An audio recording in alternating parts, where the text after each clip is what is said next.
नमस्कार, हेल्थलाइन में आप सभी का स्वागत है। हम सब ने $1 मिलियन स्माइल के बारे में तो जरूर सुना है, लेकिन आज के दौर में उसे मेंटेन करना जरा मुश्किल है। जहां एक और करेक्टिव प्रोसीजर्स के ढेरों विकल्प आज मौजूद हैं, वहीं जंक फूड, टॉफीज और चॉकलेट्स दांतों के जल्दी खराब होने की भी वजह बन जाते हैं। इन्हीं सब बातों पर चर्चा करने के लिए आज हमारे साथ मौजूद हैं सिविल डिस्पेंसरी चंडीगढ़ से दांतों के डॉक्टर सुभाष सतीजा। आप भी इस चर्चा का हिस्सा बन सकते हैं हमारे फोन नंबर डायल करके। हमारे नंबर हैं 01725043-863, 01725043-865। ये नंबर आप अपनी टीवी स्क्रीन पर भी देख सकते हैं। डॉक्टर सतीजा, हमारे स्टूडियो में आपका स्वागत है। सबसे पहले ये बताइए कि दांतों से जुड़ी हुई क्या क्या समस्याएं होती हैं? दांतों में गम्स से शुरू हो जाओ, गम्स ब्लीडिंग होती है, बैड ऑडर, ओरल हाइजीन जिसमें स्मेल आती है, साथ बात करना बैठना मुश्किल हो जाता है, खाना मुश्किल हो जाता है, सेंसिटिविटी, ठंडा गर्म, चबाना, मुंह बंद नहीं होना, दबाते समय पेन होना, हड्डियों में दर्द हो जाना, टीएम जॉइंट होता है, जोड़ों में दर्द हो जाता है।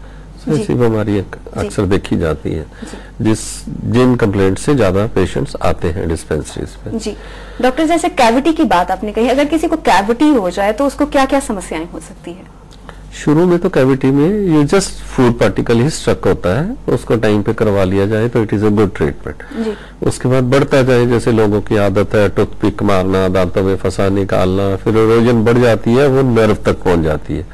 नर्व के पास पहुंचो तो फिर ठंडा गर्म लगता है, then you have to do root canal treatment, sensitivity, calcium hydroxide dycal वगैरह से सील करके फिर फिलिंग करते हैं। जी, तो रूट कैनाल में कराने में कितना वक्त लगता है? क्या लंबा इलाज चलता है? देखो, आजकल तो सिंगल सिटिंग रूट कैनाल शुरू हो गई है। इन्फेक्शन में जाओ तो it takes a little time. खोल लो, जब तक वो कैनाल ड्राई नहीं होती तो उसको दोबारा बंद नहीं करते। जी डॉक्टर, जैसे कि दांतों में बहुत सारे दाग धब्बे की भी आजकल समस्याएं देखी जाती है, जिसकी और भी वजह है कि खाने पीने की जो आदतें, बुरी आदतें हैं, उसकी भी वजह से दांतों में दाग धब्बे वगैरह, स्टेन्स वगैरह हो जाते हैं। तो उसके लिए आप क्या करते हैं? उसके लिए स्केलिंग करते हैं। पहले तो देख ले कैलकुलस है, टाटर जैसे जमा हुआ है, उस हिसाब से पहले कोई माउथ वॉश दे दिया, लूज किया, तब करो। वैसे करो तो दांत थोड़े हिल जाते, तो सेंसिटिविटी भी बढ़ जाती है। अगर स्टेन्स का रीजन डिपॉजिट ही है तो सफाई कर देते हैं। बाकी वो फ्लोरोसिस वगैरह सुना होगा आपने, फ्लोरोटिक, जहाँ पे एरिया में फ्लोराइड ज्यादा होता है पानी में, तो वो स्टेन्स इनबिल्ट आ जाते हैं वो दांतों में। उसके लिए फिर you have to do cosmetic treatment. दांत थोड़ा सा रगड़ पे उसके वेनियर क्राउन लग जाता है, फेसिंग बदल देते हैं, तो दांतों की शेप बदल जाती है, उसमें कलर चेंज हो जाता है उसमें। फ्लोरोसिस की बात आप कर रहे हैं, अगर किसी को फ्लोरोसिस हो जाए दांतों में तो उससे क्या क्या समस्याएं हो सकती हैं? स्टेन्स ही आते हैं बेसिकली, तो लाइंस आती है, किसी के बहुत ज्यादा आते हैं, स्पेशली इन फीमेल्स। जब हंसो तो इट लुक्स ऑड, तो उसके लिए you have to get it treated. जी डॉक्टर, हमारे साथ कुछ कॉलर जुड़ गए हैं, देखते हैं उनकी समस्या क्या है। हेलो। हाँ मैडम। हाँ जी, आप अपना नाम बताइए और आप कहाँ से बोल रहे हैं? मेरा नाम रमाशंकर चौरसिया, मैं यूपी से बोल रहा हूँ। जी जी, आप अपना सवाल पूछिए। मेरा सवाल ये है कि जब मैं ब्रश करता हूँ तो दांत से खून आता है, थोड़ा क्यों आता है ऐसा? जी डॉक्टर, जैसा कि वो पूछ रहे हैं कि जब वो ब्रश करते हैं तो उनके दांतों से खून आता है। मसूड़े फूल जाते हैं, दांतों के नीचे डिपॉजिट होता है, सबजिंजर्वल डिपॉजिट बोलते हैं। वो दिखा के उसका ट्रीटमेंट ले लो, थोड़ी ब्लीडिंग थोड़ी सूख जाएगी तो स्केलिंग करवाना शुरू करें, उसमें सफाई करवाएं दांतों की, और रेगुलर रात को ब्रश करें। देख लें रात को सोते समय दांतों में कुछ ना फंसा रहे, ब्लीडिंग ठीक हो जाएगी। जी, आमतौर पर जैसे आपने दांतों में फंसने के लिए आपने टूथपिक की बात की थी, टूथपिक लोग आमतौर पर इस्तेमाल कर लेते हैं, जैसे ही दांत में कुछ खाना खाया और वो फंस जाते हैं, तो इससे सुना है कि संक्रमण भी होते हैं लोग, लेकिन इसको इस्तेमाल करते हैं। इस्तेमाल करते हैं कि थोड़ी देर तो जब टूथपिक मारो यू फील कंफर्टेबल, भी निकल गया गम, थोड़ी फ्रेश हो गई, ये नहीं पता वो टूथपिक इंजरी करता है गम्स को। अगर एक बार टूथपिक की आदत पड़ गई तो आप टूथपिक के बिना निकाल ही नहीं सकते, उसको नॉर्मल ब्रशिंग से निकालो, गम मसाज करो, मसूड़ा हील हो जाएगा, खाना फंसेगा ही नहीं। जी, जो जगह भर जाएगी तो खाना फंसने के चांसेस कम है उसमें। जी, जैसे कि छोटे बच्चों की बात अगर करें तो उनकी दांतों की सड़न की समस्या बहुत देखी जाती है, इसकी क्या वजह है? उसमें है सोते समय मीठा दूध लगा दिया मुंह को, बच्चा ब्रश तो करता नहीं। लेट आवर्स में आप करो, जितना मर्जी ब्रश अगर करवा भी देते हो तो सलाइवेशन रहती है। सलाइवा बीइंग एसिड बच्चों पे थोड़ा बहुत ज्यादा अपने कर देता है, दांत काला हो जाता है, डिके हो जाता है, बच्चों की प्रॉब्लम्स इसीलिए बढ़ रही। चॉकलेट खानी, बैठे बैठे सो जाना, नाइट ब्रशिंग करनी नहीं, सोते समय मीठा अवॉइड करो बच्चों को, जी जी, सोने से पहले। जी डॉक्टर सतीजा, हमारे साथ कुछ और कॉलर जुड़ गए हैं, देखते हैं उनकी समस्या क्या है। हेलो। हेलो। हाँ जी, आप अपना नाम बताइए और आप कहाँ से बोल रहे हैं? सतपाल सिंह पटियाला गाँव में जी मेहर साहब। जी सतपाल जी, आप अपना सवाल पूछिए।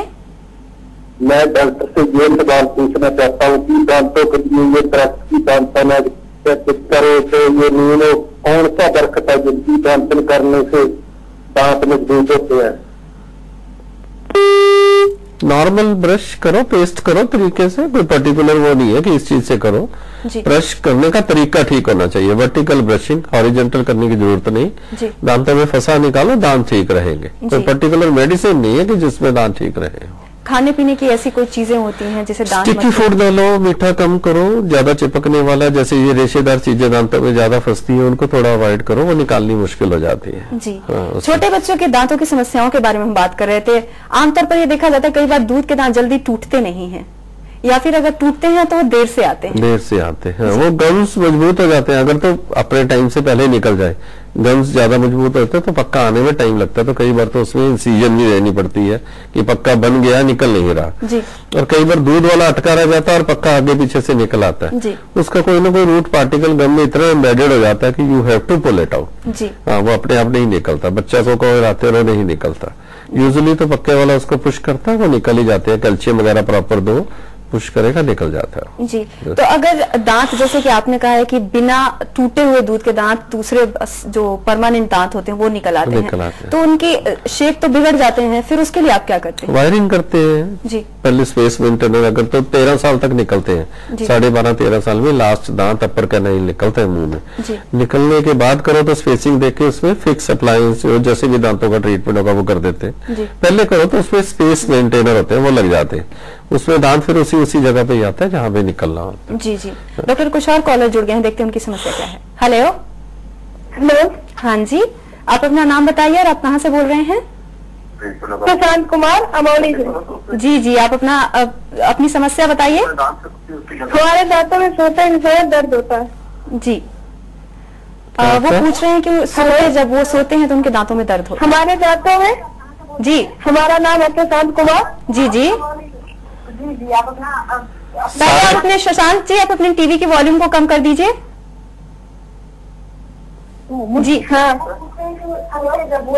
जी जी। वो पूछ रहे हैं जब वो सोते हैं तो उनके दांतों में दर्द पूछो भी सारे दांतों में होता है कि पर्टिकुलर एरिया में होता है? दर्द होता रहता है। सारे दांतों में होता है पूछ रहे हैं? जी जी, सारे दांतों में दर्द होता है। सारे दांतों में होता है तो किसी डेंटिस्ट को दिखाओ, कोई हिडन कैविटीज होंगी। जब लेटो तो थोड़ी ब्लड सर्कुलेशन हैवी होती है तो आपको महसूस होता है, दिन में घूमते फिरते वो ठीक रहता है। किसी डेंटिस्ट को कंसल्ट करो, हिडन एक्सरे करवाओ, हिडन कैविटीज निकलेंगी। ठंडा गर्म भी लगता होगा पक्का जी। जैसे कि आपने ठंडा गर्म होने की बात की, कई बार ऐसा होता है कि ज्यादा ठंडा अगर ले तो दांतों में सिहरन सी फीलिंग होती है, या फिर अगर बहुत ज्यादा आप गर्म लेते हैं तो भी उस तरह की फीलिंग होती है। उसके भी देखो अब्रेजन्स, एट्रिशंस, कैविटीज, गम इन्फ्लेमेशन, एक हमारे टूथ हिस्टोलॉजी होती है, उसमें एनिमल प्रिजम्स थोड़ी डिसलोकेट हो जाती है, उसमें भी लगता है। दीज आर द रीजंस जिसमें ठंडा गर्म लगता है। तो उसकी अलग अलग filling, treatment, toothpaste, potassium nitrate, sodium chloride उस हिसाब से देते हैं। दीज आर क्योरेबल, ठीक हो जाती है। हमारे साथ कुछ और कॉलर हैं, देखते हैं उनकी समस्या क्या है। Hello hello hello. हाँ जी मैम। हाँ जी, आप अपना नाम बताइए और आप कहाँ से बोल रहे हैं? अमेरिका से बोल रहा हूँ। जी जी, आप अपना सवाल पूछिए डॉक्टर सतीजा से। मैम मेरा सवाल है जी, क्या आप थोड़ा ऊंची बोल सकते हैं? बैड ब्रीदिंग होती है। बैड ब्रीदिंग, जी जी जी। तो उनके लिए जैसे उन्होंने कहा है कि उन्हें बैड ब्रीदिंग होती है, वो भी अपने डिपॉजिट चेक कराएंगे, ब्लीडिंग गम्स भी होता होगा, बैड ब्रीदिंग भी होती है, ब्रशिंग करें, स्केलिंग करवाएं, ठीक हो जाएगा जी। एक डी वर्म करें आपको अपने आप को जी। कई बार वर्म से भी बैड ब्रीदिंग होती है, दांतों में कुछ नहीं होता, बंदा अपने आप को ओरल जेली लगता है कि बैड ब्रेथ है जी।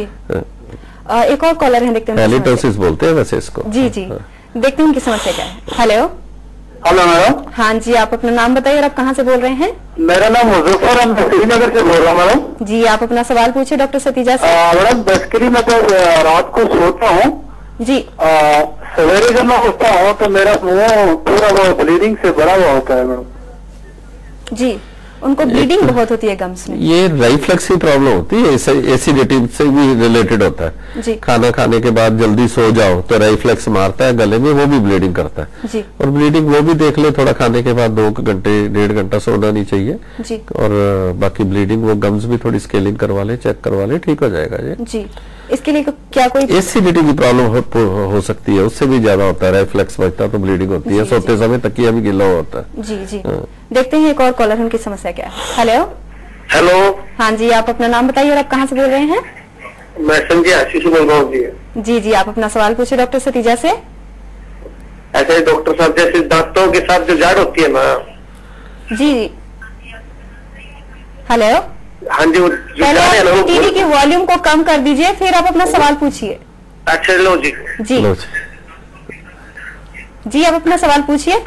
हाँ, जो जाड़ों के साथ दांतों की जाड़ है ना, वो जाड़े बुर के टूट जाती है जी। जी तो कैविटी टाइम पे भरवा लो, बुढ़ती जाती है तो दांत टूट जाता है, तो that is not a big thing. जी जब कैविटी शुरू होती है उसे टाइम पे भरवा दो, भरना बंद हो जाएगा आगे। जी, उनके लिए कैविटी तो ये नहीं टूथपिक मार मार के उसको ज्यादा कोरेते चलो, कैविटी फिलिंग करवा लो टाइम पे, आगे बुरेगा नहीं दांत। जी डॉक्टर, जैसे कि दांतों की सफाई के बारे में हम बात कर रहे थे, तो आमतौर पर लोगों में लोग ये सोचते हैं कि दांतों की सफाई कराने से दांत कमजोर हो जाते हैं, तो ये कितना सही है? तो ज्यादा खुर्च दो, अगर स्केलर प्रॉपर स्केलिंग से करी जो, ज्यादा सिटिंग्स पर्टिकुलर सिटिंग्स में करो तो कभी दांत हिलता नहीं। जी। लोगों को ये भी वहम है भी स्केलिंग करवाओ ठंडा गर्म लगने जाता है, दांत हिलने जाता है, ऐसी कोई बात नहीं है। जी देखते हैं डॉक्टर एक और कॉलर, उनकी समस्या क्या है। हेलो हाँ जी। हाँ जी, आप अपना नाम बताइए और आप कहाँ से बोल रहे हैं? मैं जखमी सिंह बोला तलेवाड़ी पंजाब को। जी जी, आप अपना सवाल पूछिए। मैं कराई सफाई दिना दी, जी वो दंद फिर काले काले रहने अंदरवार से अंदरवार। तो सफाई कराने तो बाद दोबारा ब्रश तो चंगी तरह करो ना, दोबारा नहीं जमेगा। कई बार टेबलेट आयरन वगैरह लो, ਉਹਦੇ ਨਾਲ ਵੀ दोबारा काले होंगे दंद। जी कोई टेबल ताकत की दवाई ली जाए ਉਹਦੇ ਨਾਲ भी काले होंगे, सो ध्यान रखो, तो बाद सफाई दोबारा करानी पैंदी है एक बार। डॉक्टर, जैसा कि उन्होंने कहा है कि उनके दांतों में ज्यादा डिपॉजिट वगैरह होते हैं, तो इस बारे में हम बात करेंगे। पहले कॉलर है, देखते हैं उनकी समस्या क्या है। हेलो हेलो, हाँ जी, आप अपना नाम बताइए और आप कहाँ से बोल रहे हैं? बोल रहा हूँ जी, मैं हरियाणा से। जी जी, आप अपना सवाल पूछिए। जी, मेरे अंदर से दांत ये वो नहीं रहता जी, क्या नाम, कोडी सी लग जाती है जी। ऐसे साफ नहीं होते जी, बुर्स बुर्स बहुत कर लिया है जी। जी तो सफाई करवाओ, डेंटिस्ट के पास जाके सफाई करवाओ, कैलकुलस जमा होगा ना, ज्यादा हार्ड हो जाता है फिर अपने आप नहीं साफ होता है, एक बार तो करवानी पड़ेगी, उसके बाद डेंटिस्ट आपको तरीका बता देगा वर्टिकल ब्रशिंग का, करते रहो, दोबारा नहीं जमेगा उसमें।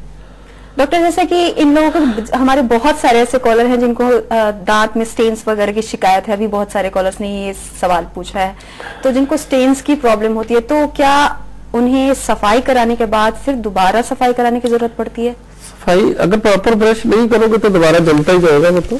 जी तो अगर वैसे ही ब्रश करते रहोगे फिर तो स्केलिंग के जाते हो, एक बार प्रॉपर शुरू कर दो, दोबारा नहीं जाना पड़ता। जी जी, तो क्या उन्हें फिर दोबारा अगर डॉक्टर के पास सफाई कराने के बाद कितनी बार जाना चाहिए डॉक्टर को दिखाने? वैसे तो 1 से 6 मंथ्स हम कहते हैं you must visit a dental surgeon. जी, तो टाइम पे करवा लो तो ज्यादा नहीं जाना पड़ेगा, अगर वही इग्नोर करके लंबा करके जाओगे तो उतने चक्कर ज्यादा लगेंगे। जी, ट्रीटमेंट उतना लंबा हो जाता है। जी, डेंचर्स को कई बार आमतौर पे देखा है पानी में रख के छोड़ दिया जाता है, इसकी क्या वजह? इसमें एक्रिलिक जो मटेरियल यूज करते हैं स्टाइलन का, सूखा रखो तो इसमें पोरोसिटी आ जाती, जी, डेंचर वीक हो जाता है, वो फिर वो डेंचर की लाइफ नहीं रहती, उससे गिल्ला वेट ही रखना पड़ता है। जी, मुंह में तो सूख गया तो उसकी लाइफ खत्म। जी, दांत जिनके टूट जाते हैं उनको परमानेंट आजकल लगाया जा रहा है, तो जो परमानेंट होते हैं वो या फिर जो रिमूवल वाले होते हैं वो कौन से बेटर होते हैं? रिमूवल वाले में तो आजकल तकरीबन खत्म ही हो चुके हैं, जो अफोर्ड करते हैं वो फिक्स ही लगवाते हैं, फुल डेंचर भी फिक्स ही लगते हैं, जो निकल जाते हैं वो भी फिक्स ही लगते हैं। जी, ये जो प्लेटें लगाते थे पुराने टाइम वाली वो तो खत्म हो गई, उनके अपने नुकसान है, उनसे कैंसर होते हैं, सक्शन डिस्क लगाते थे उससे कैंसर होते हैं, जख्म करते हैं, जी, इसलिए फिक्स वाला काम ही चलता है आजकल।